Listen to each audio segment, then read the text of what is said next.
Hola Lizzy, gracias. Antes que nada, gracias Lizzy por la invitación. La verdad es que es un honor para mí estar por acá y dar un tema tan interesante, pero tan interesante respecto a Jesús y respecto a nuestra historia, la historia cristiana, las bases cristianas. Para quienes no me conocen, sé que aquí va a haber muchos hijos del grupo Soy Hijos del Pastor, va a haber otros quizá que vienen de por parte de Fe Inteligente, que es la página que yo administro. Si alguien de aquí no me conoce, soy Samuel Flores, yo radico en México y soy apologista en formación. Un apologista en formación entre muchas áreas se dedica a defender la fe, defender la fe cristiana ante diferentes embates y también mostrar la racionalidad de nuestra fe. Y el día de hoy Lizzie me invitó a dar un tema que es muy interesante, que quizá vieron en los flyers que se subieron a Instagram, a los grupos de WhatsApp y demás, acerca de la resurrección de Cristo. Y ese tema se me hace muy, pero muy interesante, porque al menos aquí en México estamos viviendo, o vamos para el Día de Muertos, que es la próxima semana. El Día de Muertos se celebra que los muertos, nuestros difuntos regresan, pues supuestamente aquí a la tierra y pueden venir a comer las ofrendas que las personas les dan y demás. Y creo que es un tiempo propenso para poder hablar respecto a esto, porque vamos a hablar hoy acerca de la resurrección de Cristo. Y ese es un tema muy, pero muy interesante para todos y cada uno de los cristianos. Es un tema fundamental. Vamos a encontrar en la Biblia que hay muchos temas fundamentales, pero el principal tema sobre el cual se basa nuestra fe cristiana es la resurrección de Cristo.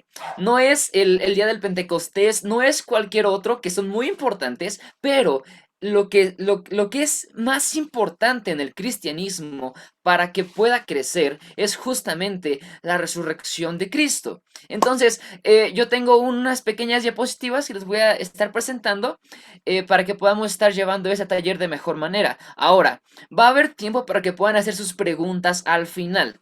Vamos a hacerlas al final. Estuve preparando este taller como tipo exposición, pero te voy a pedir, por favor, primero, bueno, te voy a pedir tres cosas. La primera, que si puedes prender tu cámara, para mí sería increíble poder verte, poder interactuar aquí, poder ver sus caras, sería increíble. Esa es la primera. Si puedes prenderla, adelante, no importa si estás cocinando, si estás, bueno, estás en el baño ahí, no, ¿verdad? Pero lo que estás haciendo, si puedes prenderla, estás invitado, sería súper genial.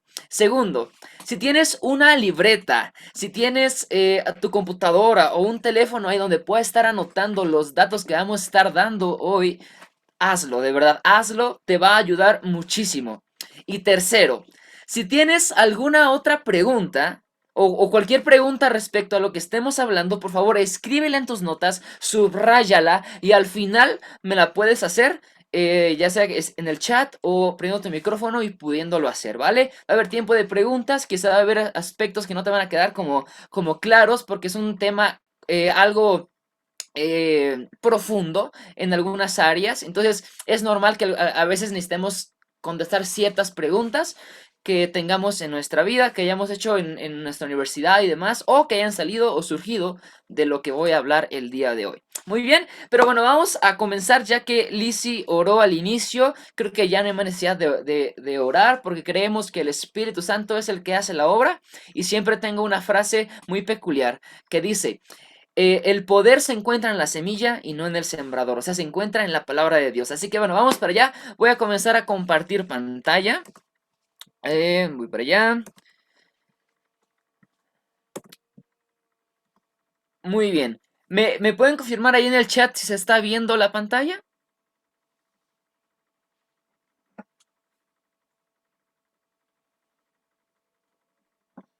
Perfecto.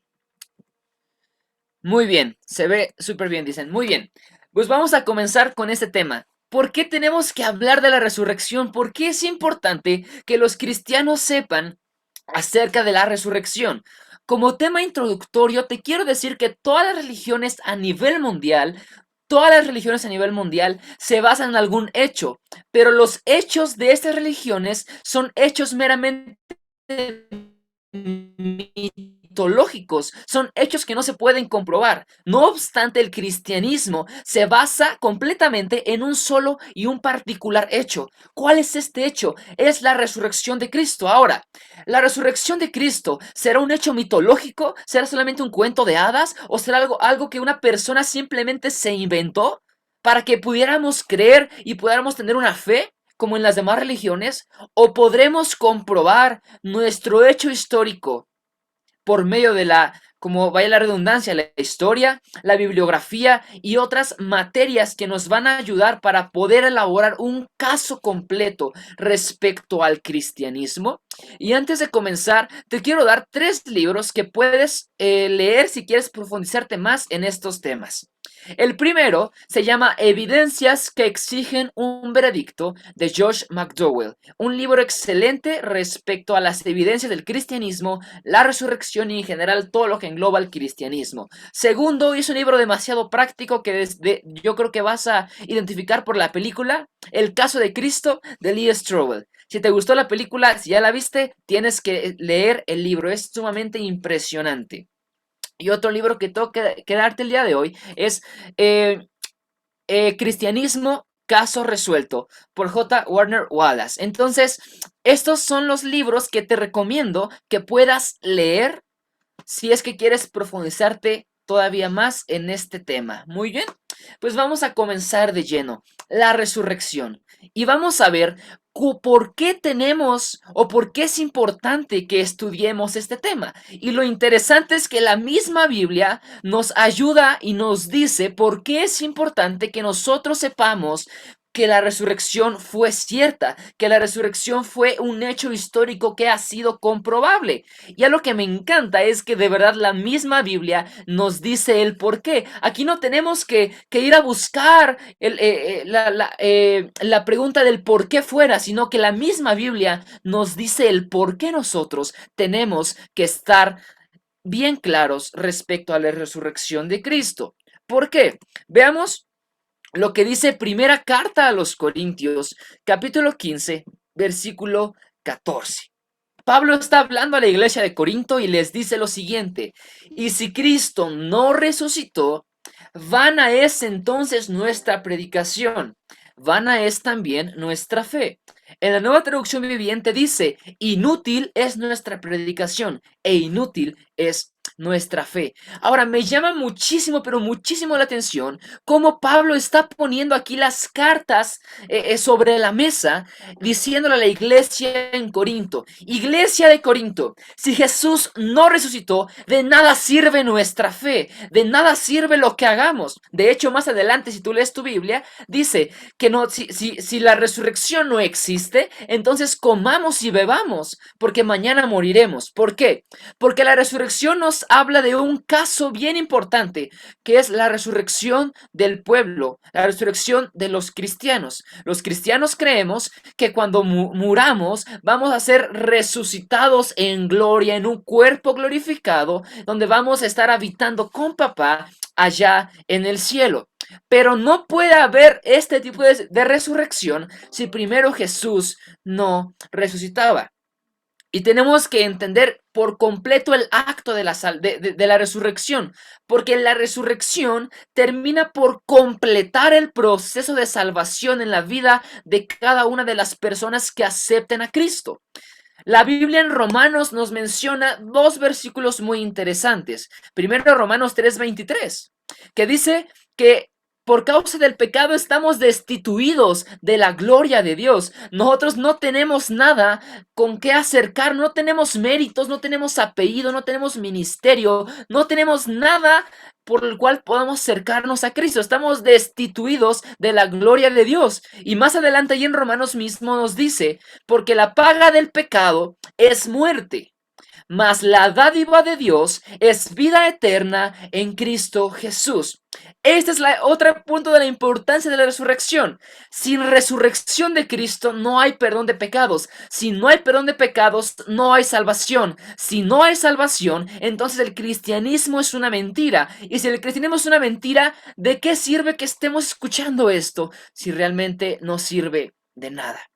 Esta es la importancia de la resurrección, de que podamos analizar el punto de la resurrección a nivel histórico, no solamente desde lo que dice la Biblia, sino también lo que tenemos como fuentes externas. Y vamos a ir viendo todos estos pasos aquí. Así que por eso te decía que tuvieras tu libreta y estuvieras anotando, porque va a haber datos muy interesantes. Algunos vamos a profundizar, en algunos otros no tanto, pero si tú quieres aprender más, pues bueno, puedes profundizarte con los libros que te dije, con artículos en internet o también puedes seguirme en Instagram en Fe Inteligente. Pero bueno, esta es la razón por la que tenemos que adoptar un sentido de historia respecto a la resurrección de Cristo. Hoy por hoy es demasiado importante que el cristiano sepa que es lo único que puede hacer que la fe sea destruida. Y lo único que puede hacer que la fe sea destruida es que se compruebe que Jesús no ha resucitado. Pero ¿qué crees? Esto ningún historiador lo puede afirmar. Al contrario, todas las pruebas en un cúmulo de evidencias nos llevan a creer que Jesús, perdón, resucitó. La palabra para fe en el Nuevo Testamento es pistis. La palabra pistis, que es fe en el Nuevo Testamento traducido al español, fe es igual a pistis, o pistis es igual a fe. La palabra fe en el griego original nos habla de tener certeza, pero ¿cómo tenemos certeza si no investigamos? Bueno, pues me he dedicado gran parte de mi ministerio dentro de la apologética a investigar este punto, porque es el mayor caso cristiano. Si esto no se comprueba, el cristianismo no vale nada. Entonces, vamos a ver la resurrección de Cristo, vamos a entrar de lleno con el tema. Esto fue a manera de introducción además, a manera de emocionarte y de que veas por qué es tan importante que todo cristiano sepa estos datos. Pero antes de hablar de una resurrección, tenemos que hablar de la muerte de Cristo. Tenemos que hablar de la muerte. Y te voy a decir por qué. Porque en la historia han surgido demasiadas teorías que mencionan que Jesús realmente no murió. Por ejemplo, el Corán, los musulmanes en su libro sagrado, el Corán, mencionan que Jesús realmente no murió, que Jesús únicamente se desmayó, lo bajaron de la cruz y después siguió viviendo su vida normal, que tuvo hijos, se casó y vivió su vida como cualquier persona normal ahí mismo en Israel. Ahora, una teoría es que Jesús entonces no murió, sino que únicamente Jesús se desmayó. Entonces, si afirmamos nosotros o creemos que Jesús realmente no murió, no podemos sostener que Jesús resucitó. Porque para que alguien vuelva a vivir, para que pueda resucitar, primero tuvo que haber muerto. Entonces, vamos a analizar el punto de la ejecución primero. Y vamos a abordar algunos puntos como este primero que tengo aquí. Dice fuentes tempranas del primer siglo que corroboran la ejecución. Cuando me menciono fuentes tempranas, son fuentes que fueron prácticamente inmediatas o incluso hasta 100 años después que registran la ejecución de Cristo. Ahora tú dirás, no inventes, ¿cómo puedes creer en historiadores como Tácito, Marvara Serapión, Luciano de Samosta y el Talmud judío? ¿Cómo puedes creer en esto si fueron escritos 100 años más tarde, 120 años más tarde, 60 años más tarde? ¿Cómo puedes creer? Bueno, déjame decirte que en la historia, un hecho que haya sido 100 años más tarde e incluso más, era como noticia de última hora. De hecho, por ejemplo, la historia, la biografía de Alejandro Magno fue escrita 400 años después de que Alejandro murió. Todos los historiadores, ningún historiador actual, duda acerca de la historicidad de la biografía de Alejandro Magno, aunque se haya escrito 400 años. Los escritos que estoy hablando aquí como fuentes tempranas tienen hasta 100, 120 años de que fueron escritos después de la muerte de Cristo. Esto en la historia es como una noticia de última hora de CNN o de las noticias ahí en tu país.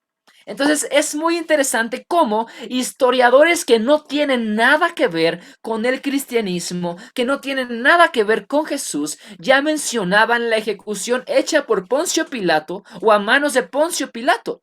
Y aquí están los nombres que tú puedes investigar. Tácito, Marvara Serapión, Luciano de Samosta y el Talmud judío. Esto es bien interesante porque incluso los enemigos del cristianismo, como el judaísmo ortodoxo que niegan que Jesús sea el Mesías, afirman que Jesús murió. Es algo muy interesante. Ahora, en el mundo de los eruditos, en el mundo de los profesionales, no hay ni una sola discusión respecto a la ejecución de Jesús a manos de Pilato. No hay una pizca de duda de los historiadores de que Jesús murió. Ahora, tú me vas a decir, Samuel, pero solamente me vas a decir que los historiadores y los eruditos dicen que no hay duda, pero ¿en qué se basan? ¿Por qué dicen que no hay duda respecto a la ejecución? Nosotros como cristianos no tenemos una fe ciega, tenemos una fe inteligente, pistis, veracidad. Entonces vayamos a ver cómo los eruditos llegan a la conclusión de que Jesús realmente murió. Y tenemos que abordar los diferentes puntos en los que Jesús caminó hacia su ejecución. Y el primer punto es antes de la cruz. Muchos cristianos creen que el proceso de sufrimiento de la cruz de Jesús comenzó cuando iba caminando, hacia esa cruz. No obstante, la Biblia nos dice algo que dice que no fue así, sino que mucho antes de que Jesús fuera apresado, ya estaba en agonía, ya estaba en sufrimiento. La Biblia nos declara que Jesús sudó sangre cuando está en el monte, cuando está a punto de ser apresado y recuerdan la oración que Jesús hace y que él dice, Señor, si es posible que pase de mí esta copa, pero que no se haga mi voluntad sino la tuya. Ahí, en ese texto, nos menciona que Jesús estaba sudando sangre. Ahora, ¿por qué una persona puede sudar sangre? ¿Cuáles son las causas fisiológicas, médicas, por las cuales una persona puede sudar sangre? Bueno, la ciencia nos dice lo siguiente, que Jesús estaba sufriendo un caso de hematidrosis. Un caso de hematidrosis. Aquí lo tenemos por si no me entienden. Aquí está la palabra hematidrosis. Ahora, ¿qué es la hematidrosis? La hematidrosis se ve producida por un nivel alto de estrés. Cuando estás en un nivel alto, no solo cuando entregas, por ejemplo, tus trabajos de la universidad finales. Esto no es un estrés comparado al que se llega a ver en el cuadro de hematidrosis. En la hematidrosis se comienza a dar este cuadro cuando es un grado de estrés súper extremo, al grado que el mismo cuerpo no soporta el estrés, lo que provoca una secreción de químicos que rompen los vasos capilares de donde sudamos, los vasos capilares en las glándulas sudoríparas. Y como resultado, el sudor sale o emana con sangre. Podemos observar que quienes tienen un cuadro de hematidrosis, lo que produce es salir sangre con agua. Ahora, según la medicina, esto provocó que la piel de Jesús quedara extremadamente frágil. Una característica de la hematidrosis es que la piel queda extremadamente frágil, al grado que te puedes, iba a buscar algo pero no tengo nada aquí, que te puedes cortar con cualquier cosa que no tenga filo, perdón, y te vas a abrir la piel. ¿Por qué? Porque la piel quedó sumamente frágil. Ahora, esto es antes de la cruz. Después vienen por Jesús, apresan a Jesús, comienza su juicio, ya toda la historia que conocemos, y lo primero después de la hematidrosis es la flagelación romana que se le fue puesta a Jesús. Según los historiadores romanos, las flagelaciones constaban de 39 latigazos. Ahora, ¿cómo era el látigo de los romanos? Eso es un punto pero muy interesante. Y ponme atención aquí. Los látigos de los romanos eran un látigo de cuero y en la punta de ese látigo tenía una bola de plomo y se le incrustaban huesos, de tal manera que cuando un latigazo entraba en la piel, en la espalda de alguien, se incrustaba esa bola de plomo con los huesos y cuando jalaban, literalmente desgarraban la piel. Ahora, esto es en un cuadro de una persona normal, pero acuérdense que Jesús médicamente estaba sufriendo un cuadro de hematidrosis. Su piel estaba extremadamente frágil. Los historiadores cuentan y los médicos relatan con todo lo que tenemos que muy probablemente los intestinos, todo lo que tenemos dentro de nuestro cuerpo quedó expuesto totalmente. Ya no había carne, sino que todos los órganos estaban expuestos. Esto es un tema muy interesante. ¿Por qué? Porque no, la mayoría de personas ni siquiera llegaba viva al proceso de la cruz, sino que morían desde antes en el que iban caminando hacia la cruz. Algo que es interesante es que Jesús logró terminar todo el proceso hasta la cruz.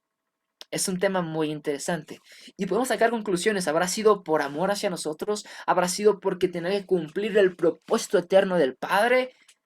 Hay muchas conjeturas que podemos hacer. El chiste es que Jesús pudo completar todo. Muchas personas ni siquiera salían vivas de la flagelación, porque ahora no solamente eran 39 latigazos, sino que los latigazos, según los historiadores romanos, dependían del ánimo en el que estuviera el flagelador, el ánimo que tuviera el verdugo. Si el verdugo estaba de buenas, le daba los 39. Si le había ido mal, se levantó con el pie izquierdo, como decimos acá en México. Si le fue mal, se peleó con su esposa en la mañana, entonces no solamente daba 39 latigazos, sino que pasaba los 39 latigazos, porque tenían la autoridad para hacerlo. Ahora, quiero que pienses, ¿crees que una persona que ha recibido estos latigazos, que su piel dejó de existir, que sus órganos quedaron totalmente expuestos, ¿tú realmente crees que una persona puede salir viva después de esto?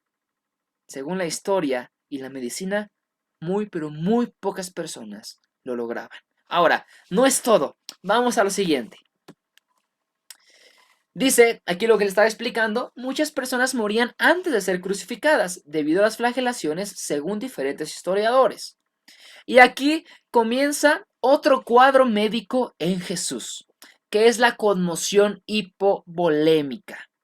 ¿Qué es la conmoción hipovolémica? Bueno, la conmoción hipovolémica, según la medicina, es un cuadro que una persona sufre por una gran cantidad de pérdida de sangre.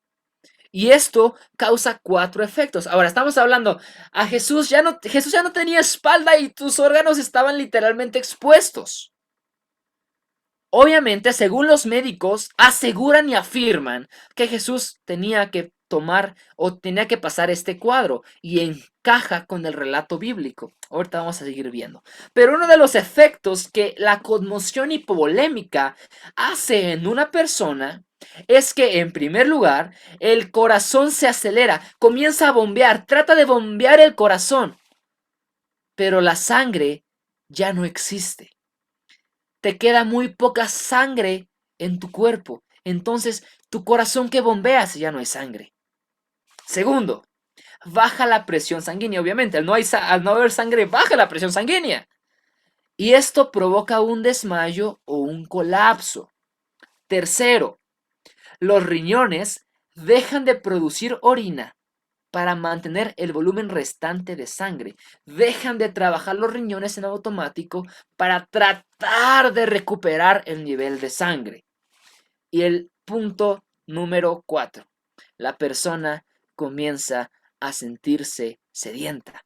¿Tú recuerdas la historia cuando Jesús iba hacia la cruz y Jesús dijo una frase? Tengo sed. Este cuadro, después de lo que había pasado Jesús y esta frase que él menciona, tengo sed, según los médicos, era un claro cuadro de conmoción hipovolémica. Que es tan interesante como la Biblia es confirmada por diferentes métodos, por diferentes materias, la historia, la ciencia, la medicina, entre otros. Es muy, pero muy interesante, que no es tema para hoy, es otro tema, pero es muy interesante cómo es confirmada. Sigamos. Vamos ahora, ya eso fue el proceso hacia la cruz, pero ahora quiero que vayamos a ver la agonía de la cruz.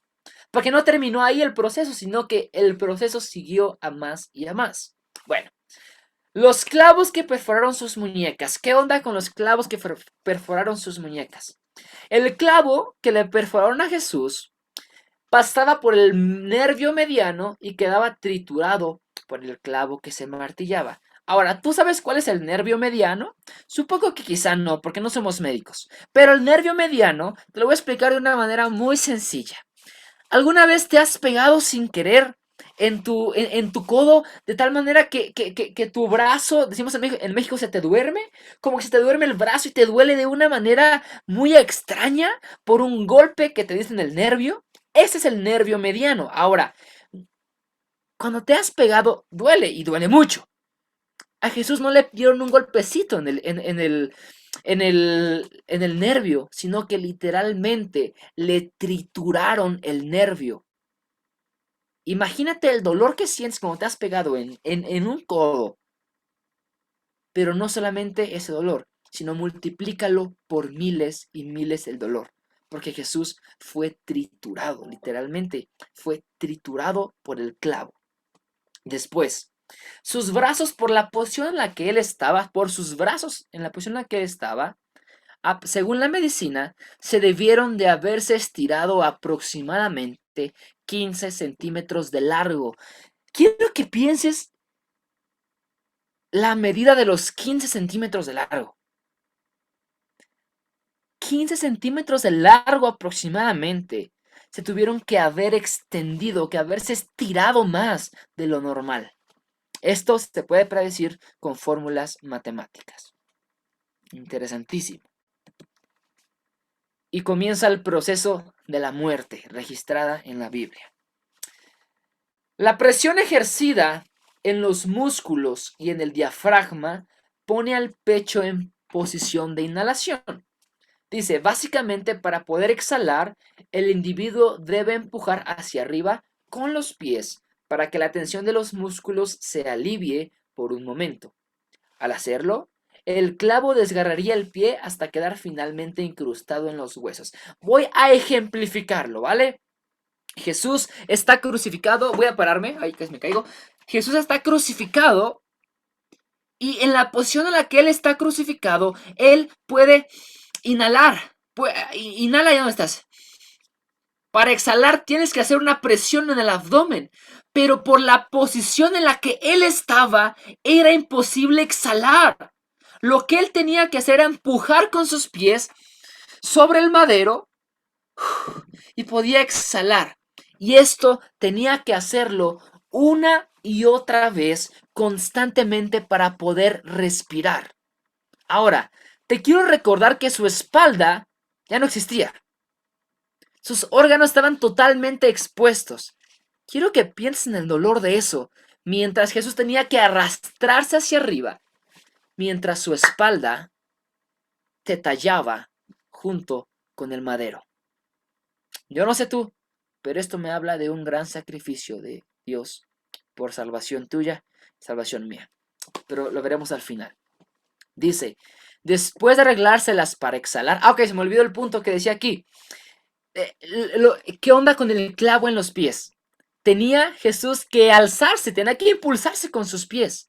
Según la medicina y la historia, lo que sucedió aquí es que el hueso no solamente rozó el clavo no solamente rozó el huesito, sino que literalmente quedó incrustado en el hueso. Está tremendo, está tremendo. Dice, después de arreglárselas para exhalar, logró exhalar una vez. Lo logró. Inhalar, logró exhalar, logró respirar. La persona puede relajarse y descender para inhalar otra bocanada de aire. Pero nuevamente tendría que hacerlo, como dije ahorita, hacia arriba, para exhalar, raspando su espalda ensangrentada. Y así hasta que el individuo quedara sin fuerzas. Sigamos. ¿Cómo podemos comprobar la muerte de Cristo? Bueno, Juan relata un hecho muy interesante. Tenemos que recordar que Juan fue un testigo ocular de lo que pasó ahí. ¿Qué es un testigo ocular? El día de hoy, ustedes, los que están aquí conectados, todos ustedes son testigos oculares de este curso. Lizzie, Julio, Evelyn, Ale, Ángel, Ann, Belén, Carlos, Daniela, todos los que están aquí están siendo testigos oculares de lo que está llevando en este momento. Juan fue un testigo ocular, estuvo en el momento preciso cuando Jesús murió. Y Juan relata en su libro lo siguiente, que él, bueno, que cuando los soldados romanos clavaron la costada, que clavaron la lanza del costado, perdón que no sé hablar, del costado de Jesús, Juan dice que salió de su costado como agua y sangre. Ahora, según la medicina moderna, este es el hecho que comprueba que Jesús había muerto. Vamos a leer. Dice, Juan, uno de los testigos oculares relata que clavaron la lanza en el costado de Jesús y salió agua y sangre.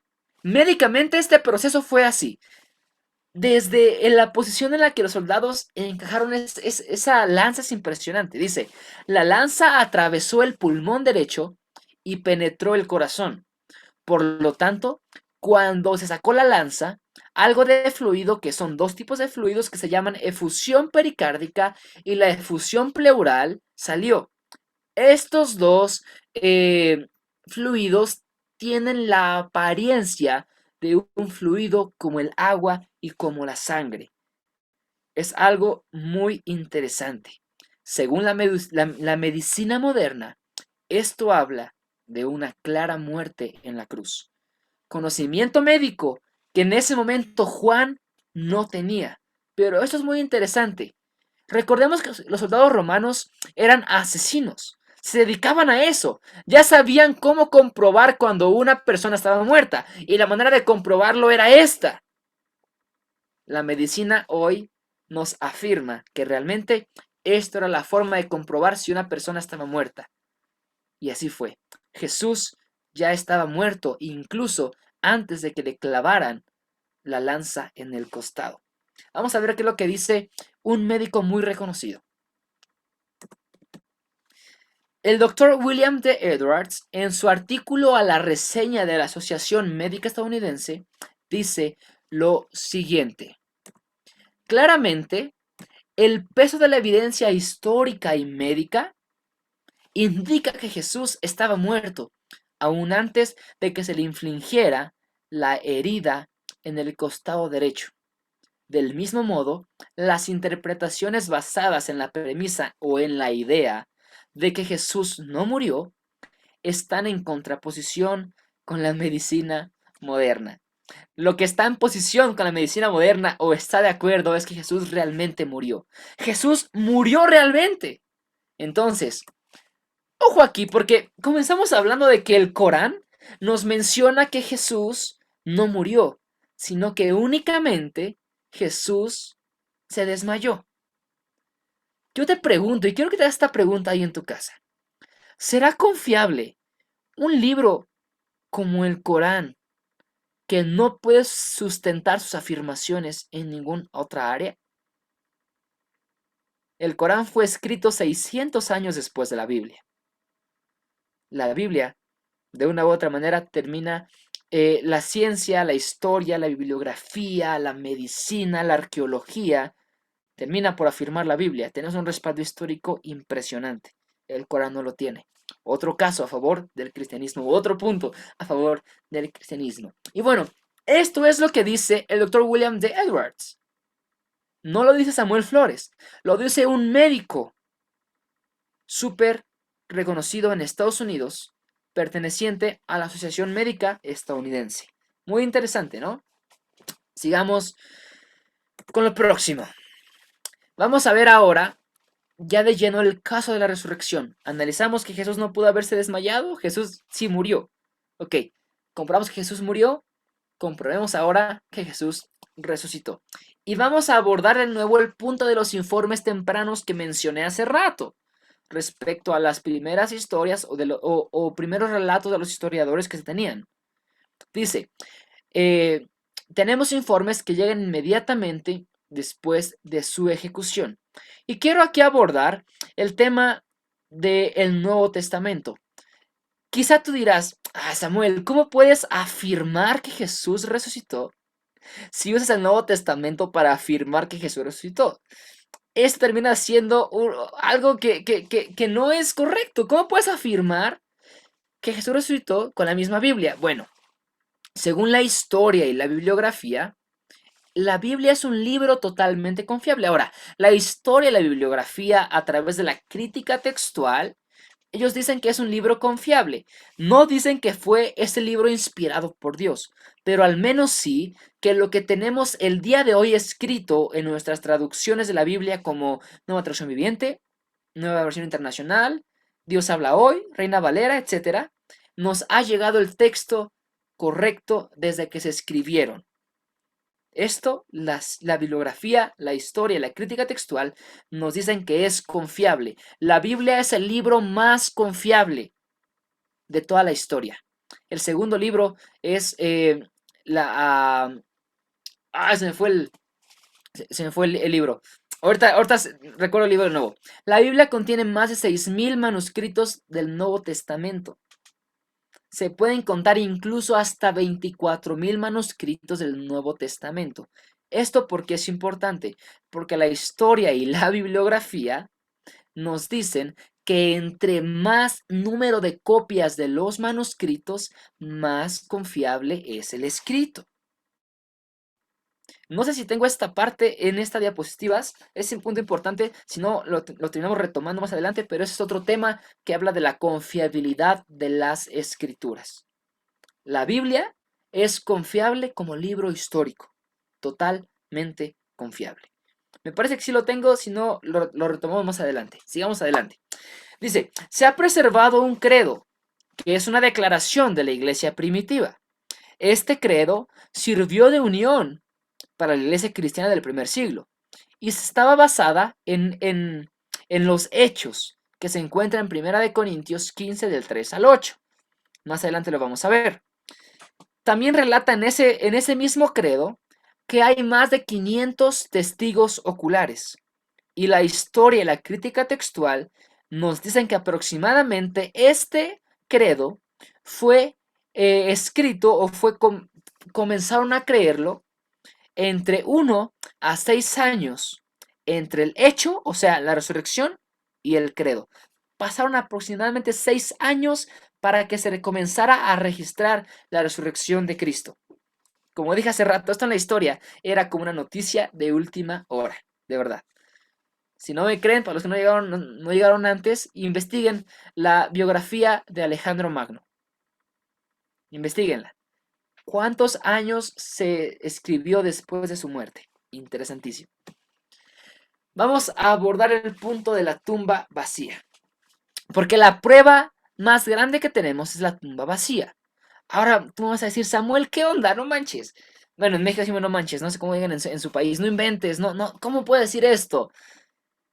¿Cómo podemos comprobar que la tumba está vacía si han pasado más de 2000 años? ¿Estás loco? ¿Are you crazy? ¿Estás mal? No, porque no hay ni un solo informe de algún historiador que en ese momento, en el primer siglo después de la muerte de Jesús, los enemigos de Jesús hayan ido a la tumba y hayan demostrado que el cuerpo estaba ahí. Hoy nadie puede decir el cuerpo no está ahí, pero pasaron 2000 años. Por la misma naturaleza ni siquiera va a existir ya. Pero en ese momento, los enemigos del cristianismo, tan fácil para derribar la mentira cristiana era que los fariseos y en general los enemigos del cristianismo, de Cristo, fueran a la tumba y les dijeran, ya ven, aquí está el cuerpo. Con eso se vendría abajo la mentira del cristianismo, pero no hay ni un dato de ningún historiador mencionando este hecho. Nunca hubo nadie que apelara al cuerpo de Jesús en la tumba. Era la forma más fácil para apelar que Jesús no había resucitado. Pero esa fue manera de introducción. Sigamos leyendo. Dice, la Biblia menciona que Jesús fue sepultado en la tumba de José de Arimatea. José de Arimatea es un personaje histórico que según los eruditos mencionan que es imposible que se haya inventado. José de Arimatea pertenecía al Sanedrín y el Sanedrín era súper conocido y José de Arimatea era una persona rica ahí en Israel, era una persona muy conocida. Cualquier persona que sabía dónde estaba la tumba de José de Arimatea. Cualquier persona podía ir y desmentir el cristianismo. Vamos a ver lo que dice John A. T. Robinson, antiguo erudito del Nuevo Testamento en la Universidad de Cambridge. Y él dijo lo siguiente: la sepultura digna de Jesús es uno de los hechos mejor atestiguados que tenemos acerca del Jesús histórico. Faltaron las comillas para terminar. La sepultura es uno de los hechos mayormente comprobables que tenemos. Jesús fue sepultado también. Imagínense, wow. Este hecho es mencionado en el credo más antiguo conocido de la cristiandad, ubicado en Primera de Corintios, capítulo 15, 3, 7, incluso un poco más adelante.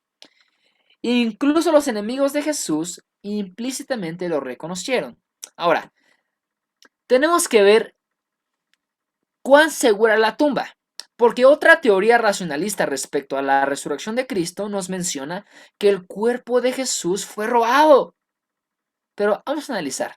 ¿Realmente su teoría se puede sostener? ¿El cuerpo de Jesús pudo haber sido robado? Vamos a ver. ¿Cuán segura era la tumba? Según los datos arqueológicos, la tumba tenía una hendidura oblicua, o sea, por donde se podía mover la piedra, una hendidura hacia abajo, como un hoyo, digámoslo así, para que pudiera correr la piedra, que descendía a una entrada baja, y una piedra grande con forma de disco se deslizaba hacia el interior de la hendidura y quedaba trabada en su lugar a lo ancho de la entrada. Y ojo aquí dice, se necesitaban varios hombres para poder abrir la tumba. Un solo hombre no podría abrir la tumba. Dos hombres no podían abrir la tumba. Tres tampoco. Se necesitaban más de 6 personas, históricamente hablando, para que se pudiera abrir la tumba. Ahora tú vas a decir, pero Samuel, los discípulos eran 11 ya ahí, porque Judas ya no estaba. Los discípulos eran 11. Fácilmente podían abrir la tumba. Esto no era la única seguridad que tenía la tumba, sino que la tumba, según la Biblia, estaba vigilada cuidadosamente día y noche por soldados romanos altamente disciplinados que enfrentaban la muerte si fallaban en sus deberes.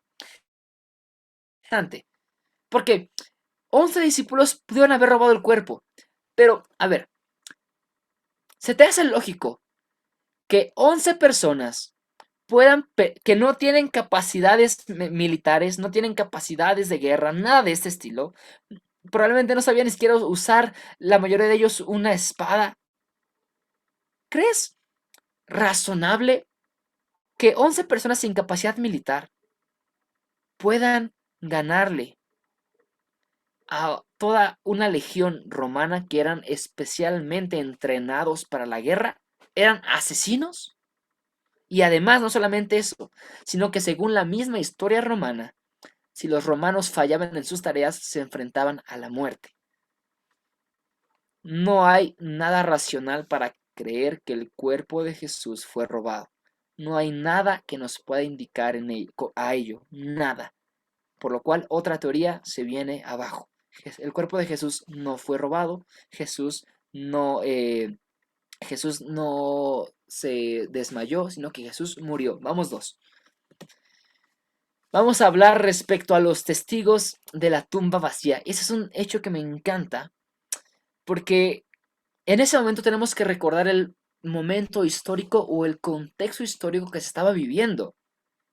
En ese momento las mujeres no tenían una voz, no tenían sus relatos, sus testimonios no eran importantes, no se les daba el honor que se merecía a la mujer y que se merece la mujer en ese momento como contexto, no lo tenían.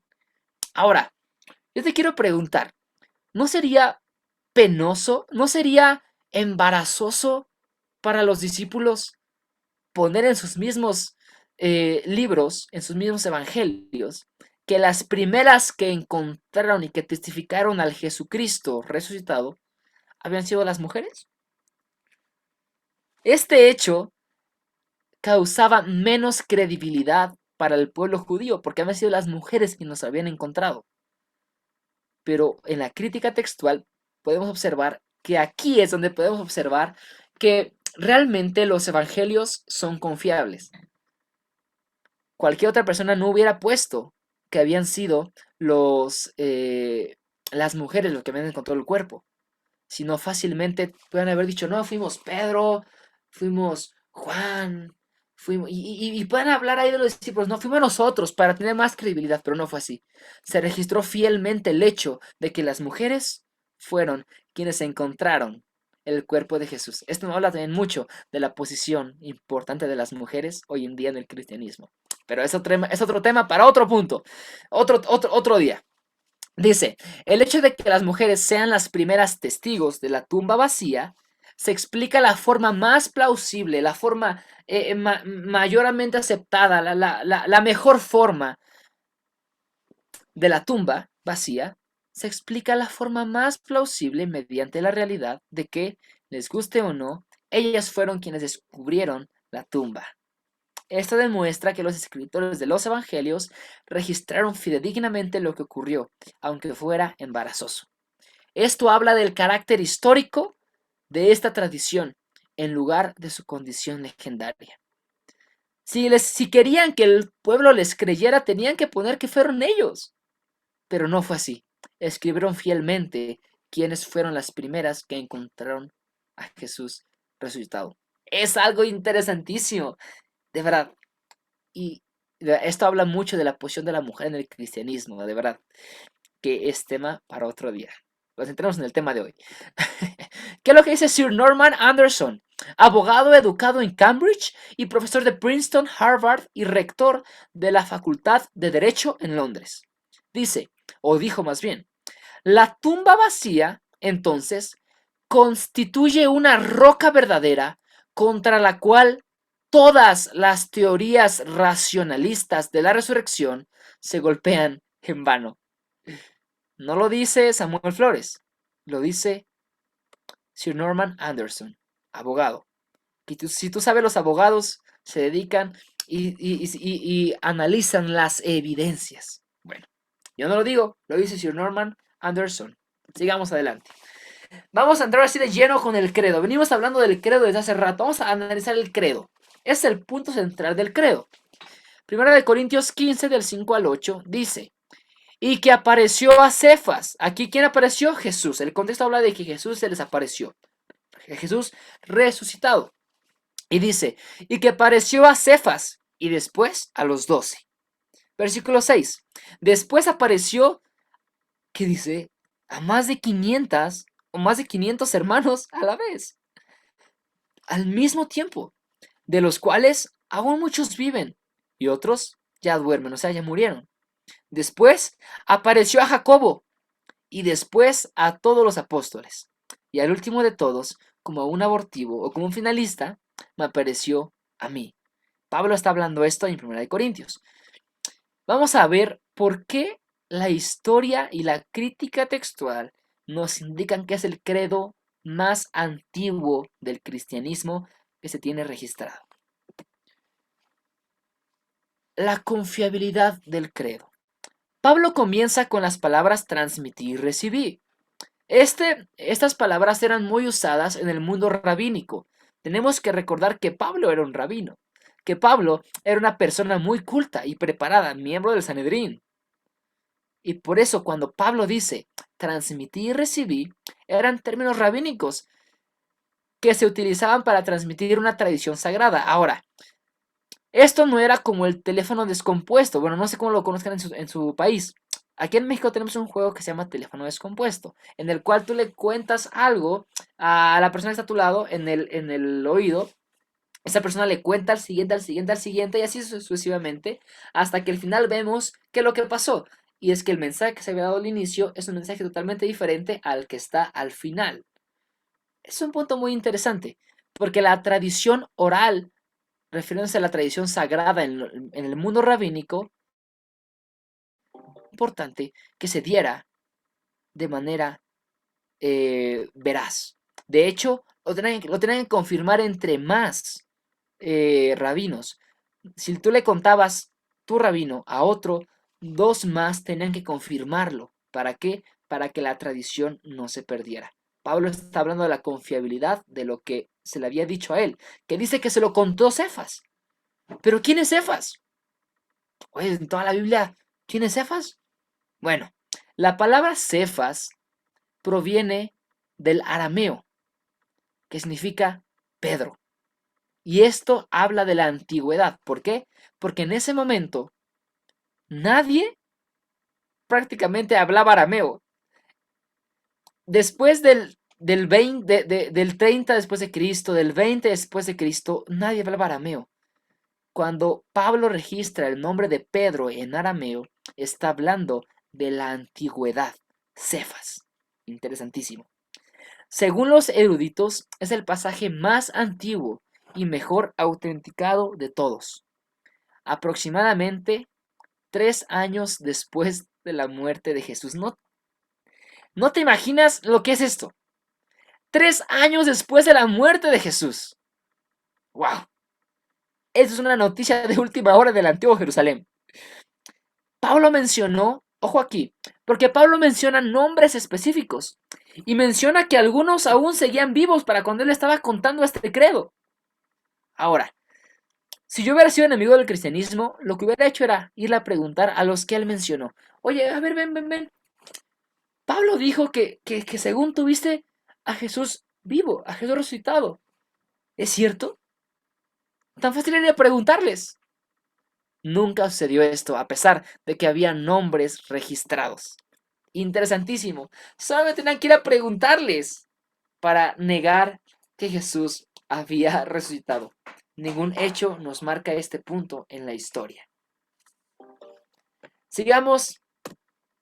Dice Gary Habermas, historiador, autor, director del Departamento de Filosofía y Teología en la Universidad Liberty. Dice lo siguiente: el credo más antiguo está exento de contaminación legendaria, que es inequívoco y específico, y que a fin de cuentas está arraigado o se encuentra arraigado en los relatos de los testigos oculares, lo cual le da confiabilidad.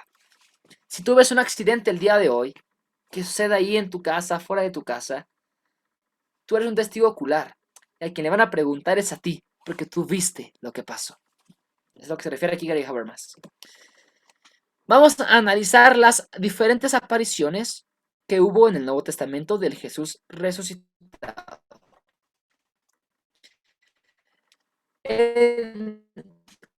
Con María Magdalena y las otras mujeres en Mateo 28, del 8 al 10. A Cleofas y a otro discípulo en el camino a Emaús, en Lucas 24, 3 al 32. 11 discípulos y otros, Lucas 24, 33 al 49. A 10 apóstoles y a otros, Juan 10, 26 al 30. A 7 apóstoles, Juan 21, del 1 al 4. Los apóstoles en el monte de los olivos, o del monte olivo, Lucas 24, 50 al 52. Y Hechos 1, del 4 al 9. Y además, en todo el libro de Hechos se mencionan múltiples o muchas apariciones, así como detalles de la misma. Eso es un tema interesante, muchas apariciones. Pero ahora, antes de pasar a la siguiente, hay otra teoría racionalista que dice es que, o sea, como ellos amaban tanto a Jesús, ellos lo vieron resucitado. Fue una aparición, fue una ilusión. No era real, era una ilusión, como un amigo imaginario. Ellos imaginaron que Jesús estaba resucitado, pero esto no es cierto, solamente fue una ilusión. Ahora, ¿esta afirmación o esta teoría es apoyada por la psicología actualmente? Vamos a ver. ¿Las apariciones de Jesús fueron alucinaciones? Primer punto, según la psicología, las alucinaciones no pueden ser en masa. Pablo en 1 Corintios 15, versículo 5, nos habla de que se le apareció a 500 personas al mismo tiempo. Es imposible que 500 personas puedan tener la misma alucinación. Es totalmente imposible. Es como si el día de hoy, los que estamos conectados aquí, que somos varios, tengamos la misma alucinación al mismo tiempo. Es imposible. ¿Por qué? Porque la alucinación se da en el punto subjetivo individual de una persona y no se puede trasladar a otro punto individual de otra persona. Es imposible que un grupo de personas tenga la misma alucinación. Es improbable por el número de casos y lapso de tiempo haya sido así. Ahora, las ilusiones se dan por drogas o por privaciones físicas. No hay nada que nos indique que hubo algún punto de estos para que se produjeran las alucinaciones. Pero no me crean a mí, créanle a la siguiente persona. Gary Collins, psicólogo de la Universidad de Toronto, autor y presidente de una asociación nacional de psicólogos. Dice, las alucinaciones son apariciones, como dije hace rato yo, individuales. Solamente se puede dar en el punto individual como persona. Por su propia naturaleza, solo una persona puede ver una alucinación dada a la vez. Ciertamente, no son algo que un grupo de personas pueda ver. Ni es posible que una persona pueda de algún modo inducir una alucinación en otra persona, dado que la alucinación existe solo en ese sentido personal, subjetivo, es evidente, no, de la Universidad de Toronto. No lo digo yo, lo dice la psicología. El cambio de vidas. ¿Qué onda? Es un tema bien interesante. Pienses y regresa a la historia cuando Jesús es apresado. ¿Qué es lo que pasa? Quiero que me digan ahí en el chat, ¿cuántos discípulos se quedaron con Jesús cuando Jesús fue apresado? A ver, ¿quién da más? Pónganme en el chat, ¿cuántas personas, cuántos discípulos se quedaron con Jesús cuando él fue apresado? Díganme, ahí en el chat. Cuéntenme. Uno dice, Katy Nieto, uno. Esther, ok. Supongo que se refieren a Pedro. Ok, perfecto. Se quedó una persona, entre comillas, se quedó, porque lo vio a lo lejos. O sea, a ver, quiero que vayamos allá. Ya no vamos a contar a Judas, son 11 apóstoles, ¿ok? 11 apóstoles están ahí, pero solamente uno se queda con Jesús y eso a lo lejos. Y lo terminan negando 3 veces. Los otros apóstoles abandonaron completamente a Jesús. Literalmente eran personas cobardes. Eran personas que no daban nada. Eran 11 personas cobardes, temerosas. Pero ¿qué pasa? Después de que ven a Jesús resucitado, su carácter, su temperamento cambia radicalmente. Y dejan de ser personas cobardes y temerosas y se convierten en personas dispuestas a darlo todo por causa de la verdad que ellos vieron y que conocieron. Déjame preguntarte, tú que me estás escuchando el día de hoy, ¿serías capaz de morir por... ¿Serías capaz de morir por algo que realmente tú sabes que es mentira?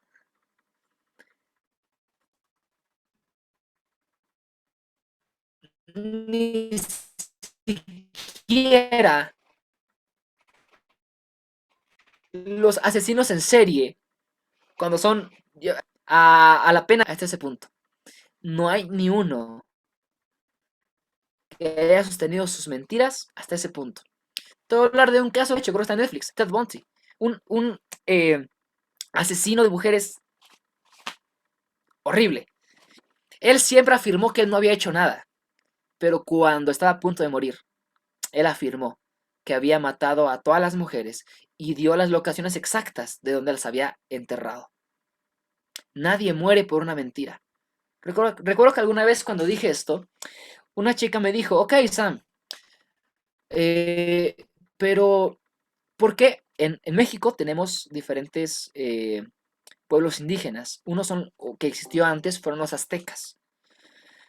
¿Por qué los aztecas morían? por sus dioses. Cuando los españoles llegaron, ¿por qué morían por sus dioses?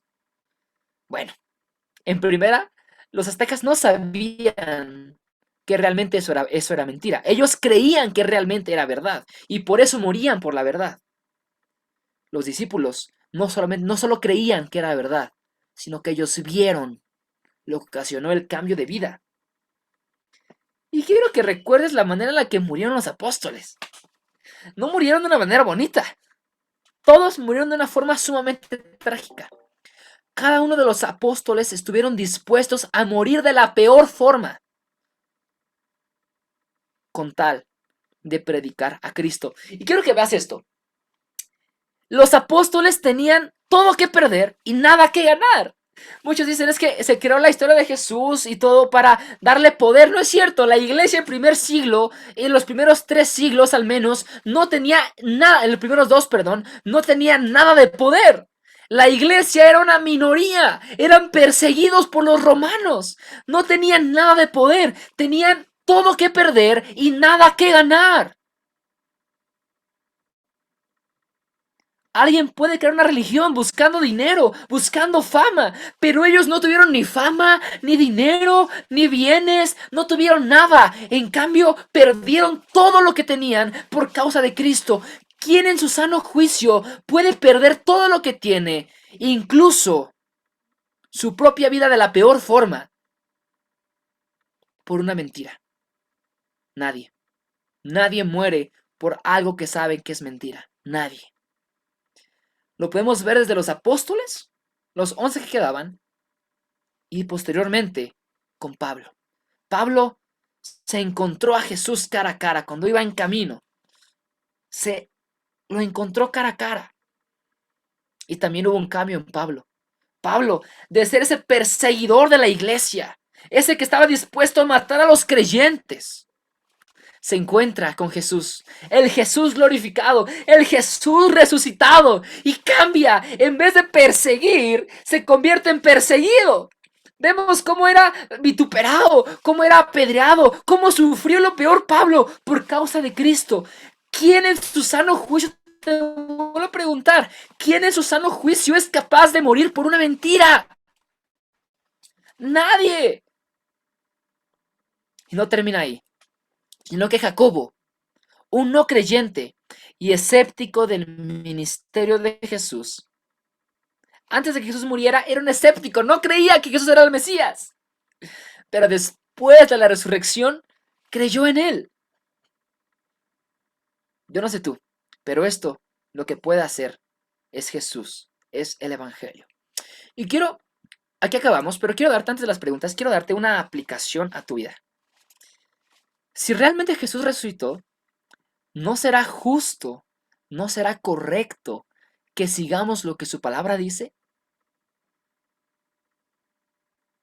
¿No será correcto esto? Si Jesús murió de esa forma, analizamos la muerte de Jesús, una muerte, la peor muerte registrada en la historia. Y sabes, el final por el cual se hizo eso es para salvarte a ti y para salvarme a mí.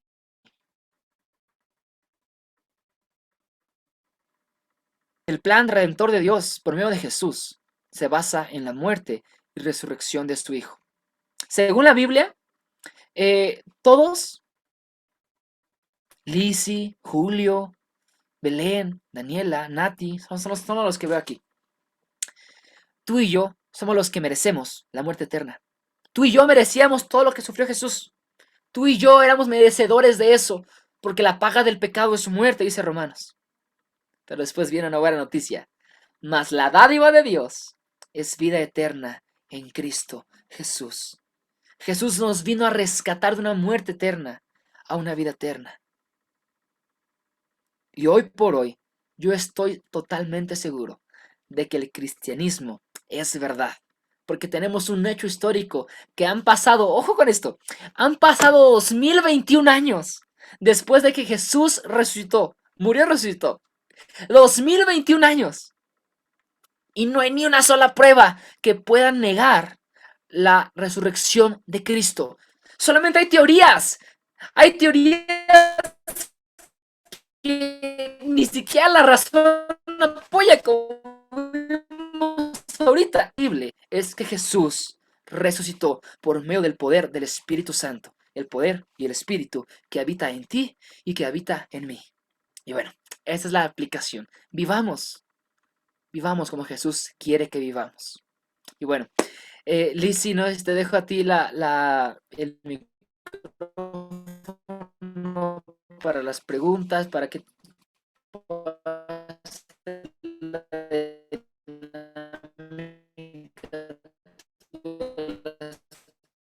si es que alguien la tiene.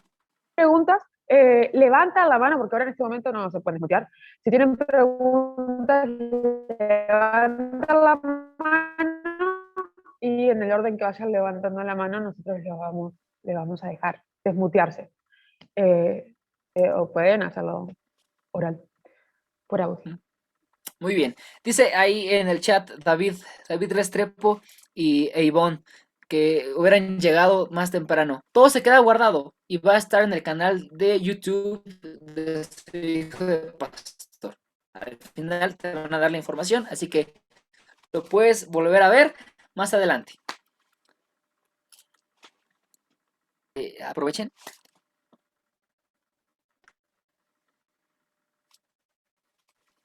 Dice ahí, Jaira, nervioso tema. Daniela, quiero preguntar algo. ¿Sabes cómo soy? Adelante, ahí para que te puedan dar acceso a ellos para poder desmutearte.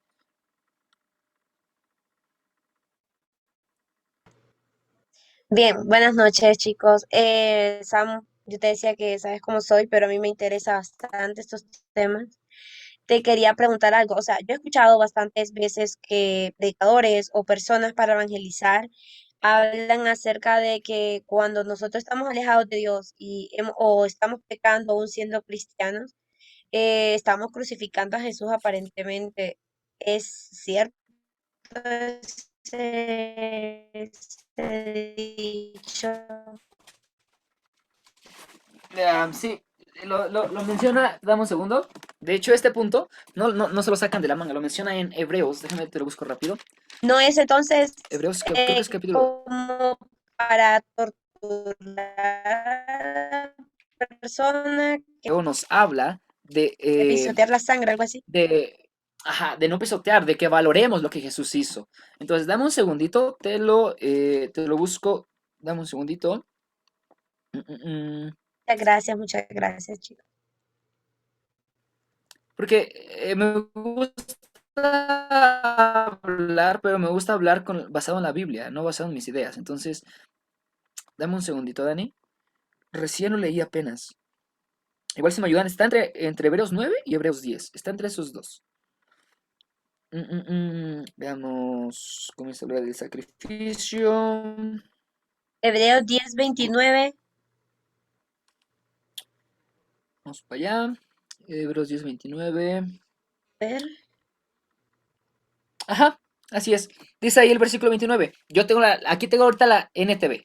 Dice, piensen pues cuánto mayor será el castigo para quienes han pisoteado al Hijo de Dios y han considerado la sangre del pacto a la sangre de Cristo, la cual nos hizo santos, como si fuera algo vulgar o inmundo, y han insultado y despreciado al Espíritu Santo que nos trae misericordia de Dios. Tenemos que leer el contexto completo de lo que está hablando desde el capítulo 9, porque en el capítulo 9, versículo 11, comienza a hablar del sacrificio de Cristo, de que solo necesitamos un sacrificio y ese sacrificio es único y es para siempre. No necesitamos otro sacrificio. Entonces, tenemos que leer el contexto, pero sí, esto nos lleva a una vida de responsabilidad cristiana. Hay un concepto teológico que dice, gracia divina, responsabilidad humana. Dios te da gracia, pero tienes que tener una vida responsable como cristiano, ¿no? Es básicamente eso, Dani. Espero ya puedo responder. ¿Alguien más? A ver, déjame ver el chat, a ver.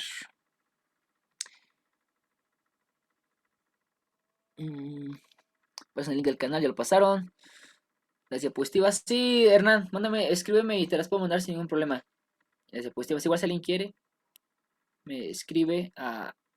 Si los que tengan mi número, escríbanme. Si los que no tengan mi número, en la página de Instagram, Fe Inteligente, me pueden escribir y se los envío. Esther levantó la mano. Dale, Esther. Ya que estoy. Primero, me gustaría agradecer bastante por este tiempo. A mí me encanta bastante de estos temas. Y, y según lo que logré oír, porque me conecté un poquito tarde, eso me recordó, todo lo que escuché, me recordó bastante algo que dijo N.T. Wright, un profesor en la Universidad de Oxford, que dijo, el estudiante de historia tiene que preguntar cómo se explica el hecho de que esta charla del reino se esparciera tan rápidamente de Jesús como el Cristo, a pesar de que a Jesús lo condenaran a muerte en la cruz. Y la respuesta tiene que ser porque Él resucitó de entre los muertos y no puede haber otra respuesta. Entonces, literalmente, eso me recordó también a un libro acerca de un hombre que fue ateo y que su investigación lo llevó a conocer realmente la verdad que es más que un carpintero. Y, y vi bastante así referencia también en lo que escuché. Entonces yo quería preguntar si podía aconsejar también algún libro con respecto a eso, porque por ejemplo yo soy una persona muy curiosa respecto a esos temas, entonces, y me gustan bastante, entonces quería preguntar si tiene algún libro que pueda recomendar. Muy bien, perfecto. Sí, claro, de hecho al inicio recomendé algunos, ahí te van. El primero que recomendé es Lee Strobel, el del caso de Cristo, un libro muy interesante, igual de un ex ateo, periodista, que va a preguntar a los eruditos y termina siendo creyente. Un libro que te recomiendo muchísimo también es Evidencias que exigen un veredicto, de Josh McDowell. Habla de todas las evidencias internas bíblicas y externas, documentos de historiadores y demás, para afirmar la veracidad del cristianismo, no solamente de Cristo, sino habla del Jesús histórico, de Jesús como Dios, habla de la resurrección, de por qué la Biblia es confiable, por qué tenemos 66 libros, habla muchísimo de temas importantes de la base del cristianismo. Entonces es Evidencias que exigen un veredicto de Josh McDowell, y Cristianismo, caso resuelto, de J. Werner Wallace. También esos tres son los que te puedo recomendar el día de hoy, referente al cristianismo, la veracidad del cristianismo.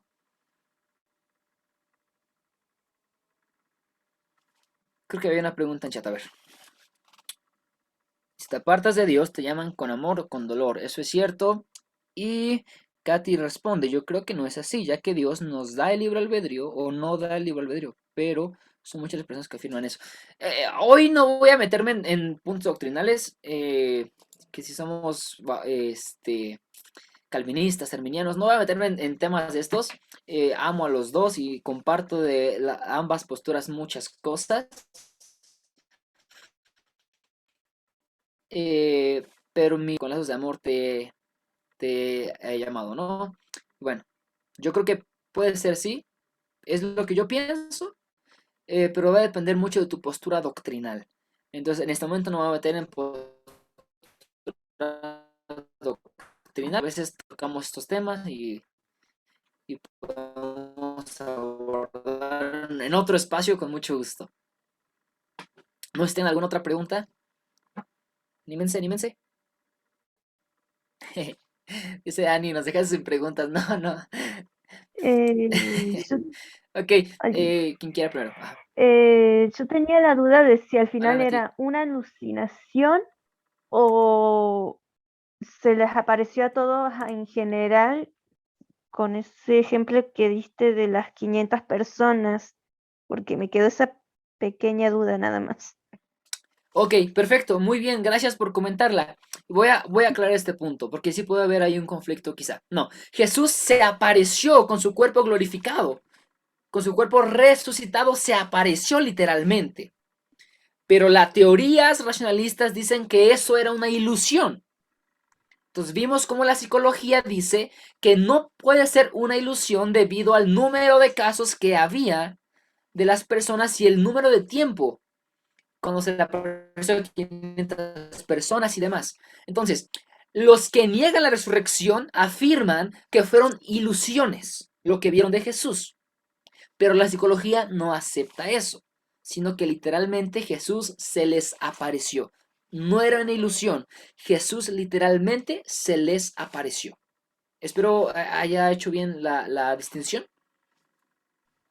Ale había levantado la mano, no sé si todavía sigue con la duda o si era esa misma. Cualquier cosa, Ale, levanta de nuevo la mano y te dejamos desmutear. Ahora sí, la verdad, la quería replantear bien para que me entendiera el Samu.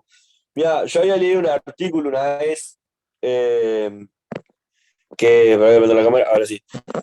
Había leído un artículo que supuestamente, que en el Vaticano estaban lo que eran los restos de Jesús.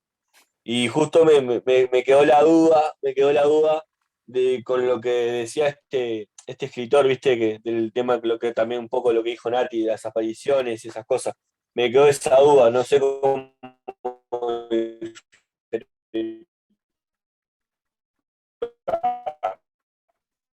esa parte porque fui a su mandado. Ok, ok. Fíjate que no había escuchado este punto, pero se me hace muy interesante y tenemos que analizar a las conclusiones que nos llevan las ideas equivocadas.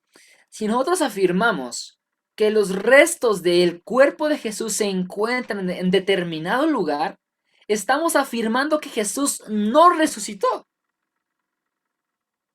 O sea, tenemos que darnos cuenta de, de la problemática a la que nos metemos por causa de una idea errónea.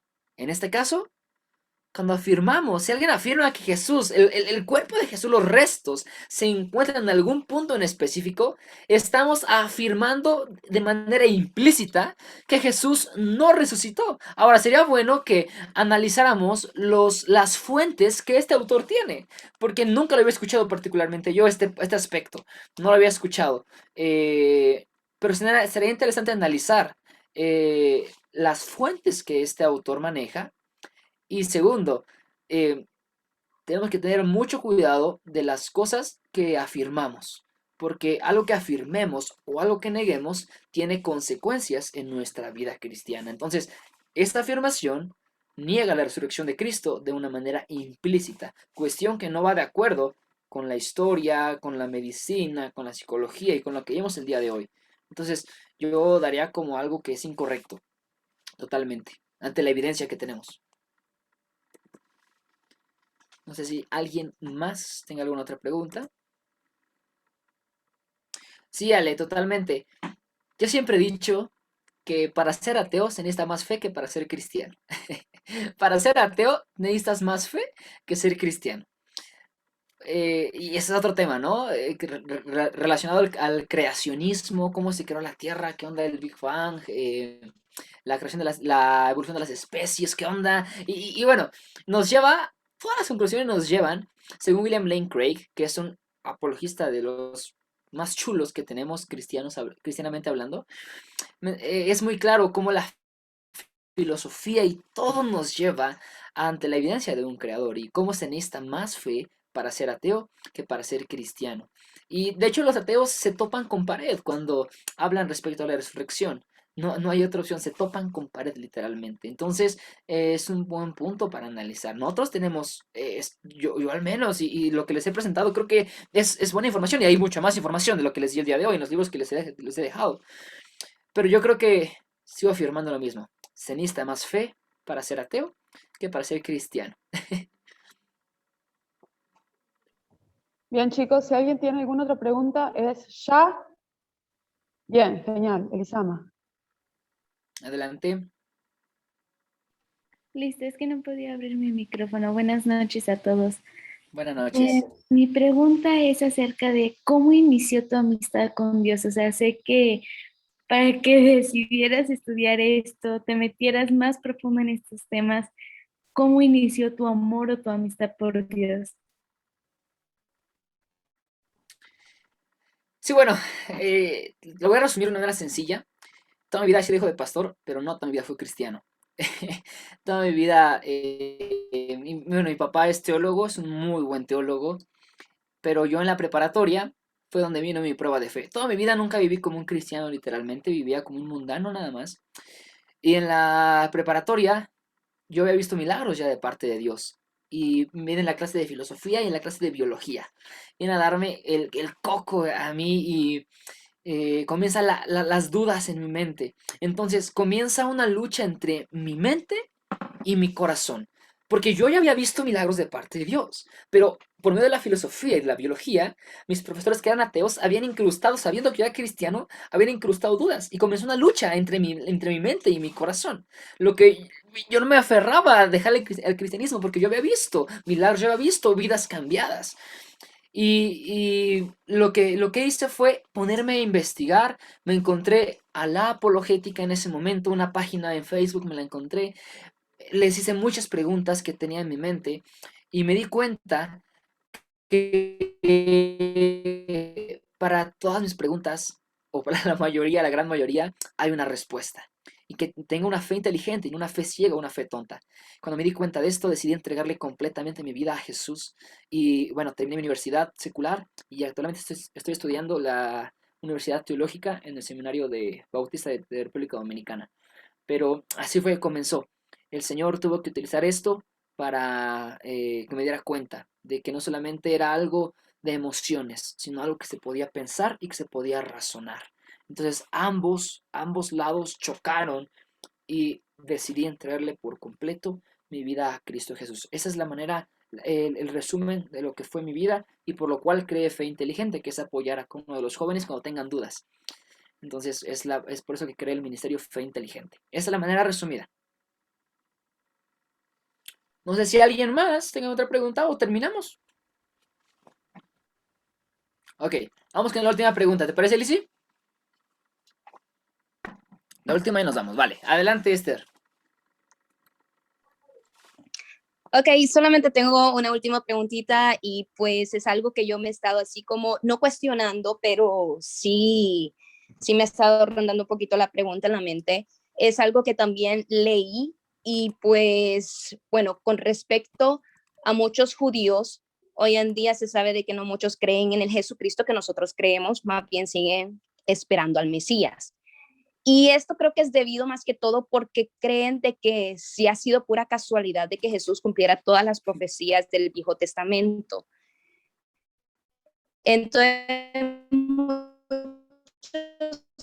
creen de que el Jesús que nos ambiente, una persona que tal vez estudió bastante las escrituras o como se conocía también en ese entonces, que haya utilizado hechicería o todo para hacer todo lo que nosotros conocemos de sus milagros y que hiciera creer más bien a las personas de que él era el Cristo. Entonces, mi pregunta aquí es, o sea, ¿es casualidad de que Jesús cumpliera estas profecías? ¿Y cómo uno podría como decirle a estas personas, por ejemplo, los judíos que todavía no creen en el Jesús de nosotros, sino que siguen esperando al Mesías? Entonces, ¿cómo nosotros podemos como que explicar o resumir o bueno, responder a esa pregunta? No sé si está Bueno, bien formulada mi pregunta. sí, entendí muy bien, entendí el contexto. Eh, Okay. Tenemos que entender primero el punto histórico. Los judíos en ese contexto estaban esperando a un Mesías reinante. Se le llama así un Mesías reinante. Un Mesías que los iba a venir a librar del yugo romano. No esperaban a un Mesías que iba a ser humilde, que iba a ser como Jesús fue. No obstante, Jesús termina siendo al final el Mesías reinante, cuando viene a reinar acá y cuando viene a rescatar a Israel. Eso ya se llama escatología, otra materia. Pero cuando hablamos del Mesías, de que si fuera casualidad, eso es un post que realmente que hice hace, que fue como 3 semanas, supongo, en Fe Inteligente hay una página de Instagram referente a ello, para que una persona pueda cumplir todas las profecías del Mesías, del antiguo, porque Jesús cumplió todas, ¿eh? No le faltó ni una. Para que una persona pueda cumplir todas y cada una de las profecías, es una que era entre 1000 a la 24, creo, no recuerdo, que es un número que no se puede decir, que no se puede formular, según las estadísticas, no es ni siquiera altamente improbable, es prácticamente imposible que una persona en la humanidad pueda cumplir con todas y con cada una de las características que se menciona en el Antiguo Testamento acerca del Mesías, o en el Nuevo Testamento el Cristo, que es la palabra referente a Mesías. Cristo, Mesías, Mesías en hebreo, en griego, Cristo. Son símiles. Entonces, ¿cuál es la forma de predicarles a ellos? La misma forma en la que predicamos con los demás. Tenemos que recordar que el que hace la obra es el Espíritu Santo. Nuestros argumentos no pueden cambiar vidas, nuestros argumentos no pueden cambiar. Lo que sí puede hacer cambiar es el Espíritu Santo. Es algo que en la apologética se enseña en principal punto. Tú como apologista no eres capaz de cambiar pensamientos. Es el Espíritu Santo el que lo puede hacer. Una vez yo pregunté a un apologista que es como uno de mis mentores, el pastor Joe Owen de Respuesta en Génesis. Era un curso sobre el LGBT y yo le preguntaba, eso fue hace como un año, y le pregunté, pastor, ¿cómo le predicamos? ¿Cómo hacemos más efectiva nuestra predicación? Y me vino con la misma respuesta, de la misma forma en la que le predicas a cualquier persona, de la misma forma. ¿Por qué? Porque el poder se encuentra en el Espíritu Santo, se encuentra en la semilla y no en el sembrador. No se encuentra en mi argumento, no se encuentra en qué tan buen apologista soy, se encuentra en el Espíritu Santo y en la soberana voluntad de Dios. De la misma forma es la que vamos a poder predicar. Y si alguien tiene dudas respecto al Jesús si es el Mesías, los libros que les dejé, que les dije, las evidencias que es un veredicto, el caso de Cristo, todos esos hablan de la cristología de Jesús. ¿Cómo podemos afirmar que Jesús es el Mesías? ¿Y cómo podemos creer realmente que Jesús es Dios? Una razón es los milagros, otra razón es que Jesús resucitó, entre otras. Las profecías, muchísimas cosas. Eso se llama cristología en la teología sistemática. Y es muy interesante. Sí, listo. Lizzy, terminamos en lo que escribo los libros de los libros aquí en el chat. Me están pidiendo. Y bueno, si no me siguen en Instagram, pueden ir a seguirme, Fe Inteligente. Subimos temas de todo este tipo y temas teológicos. Si gustan, están totalmente bienvenidos. Y bueno, también no se olviden de seguir a Soy Hijo de Pastor, que nos abrió este espacio. De verdad estoy muy agradecido con cada uno de los administradores por el privilegio, el honor de poder estar acá. Es de verdad algo súper top para mí poder estar acá con todos y cada uno de ustedes. De verdad, ya tenía tiempo esperando esto.